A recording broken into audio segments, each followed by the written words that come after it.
Guys, আসসালামু আলাইকুম। কেমন আছেন সবাই? আসলে আজকে মাঠে আসলাম ভুঁই স্প্রে করতে, এটা অবশ্যই দেখা যাচ্ছে।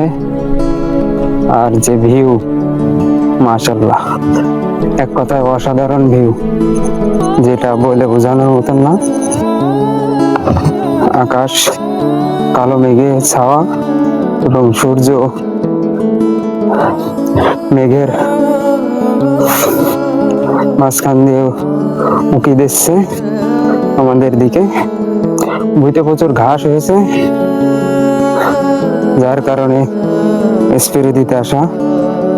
আসলে গ্রামের প্রকৃতি এবং মাঠের সৌন্দর্য আমাদেরকে সবসময় মুগ্ধ করে রাখে। আজকে আকাশটা খুবই সুন্দর ভাবে সাজানো আছে, মনে হচ্ছে কেউ ইচ্ছে করে সাজিয়ে দিয়েছে। যাই হোক, স্প্রে করা শুরু করবো একটু ওই দিক থেকে, দেখি। বিসমিল্লাহ। আসলে গ্রামে থাকার মজা এতে, মাঠের ধান চাষ করো।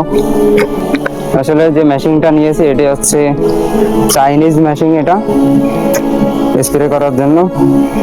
এটি কারেন্টে চলে, চার্জ দিতে হয়, রিচার্জেবল। অবশ্য শব্দ শুনতেই পারছেন মোটরের আপনারা, গ্রামের কৃষক যেহেতু আমরা। আসলে ধান খুবই খারাপ অবস্থা, যার কারণে শুকিয়ে রেখে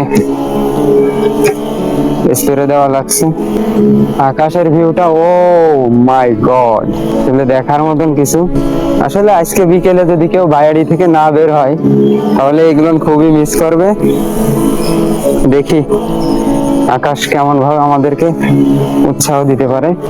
মনে হচ্ছে দুইবার দেওয়া লাগবে না, তার কারণ এক ঢোমে প্রায় 20 থেকে 22 লিটার পানি থাকে, যার কারণে হয়তোবা দুইবার দেওয়া লাগতে পারে। প্রচুর ঘাস বইতে। যেহেতু আমরা কৃষক, সেহেতু মাঠের এরকম আরো অনেক ভিডিও আসবে। আজকের ভিডিও এই পর্যন্ত। সবাই দোয়া করবেন, ভিডিও ভালো লাগলে লাইক, শেয়ার, কমেন্ট করে দেবেন। আসসালামু আলাইকুম।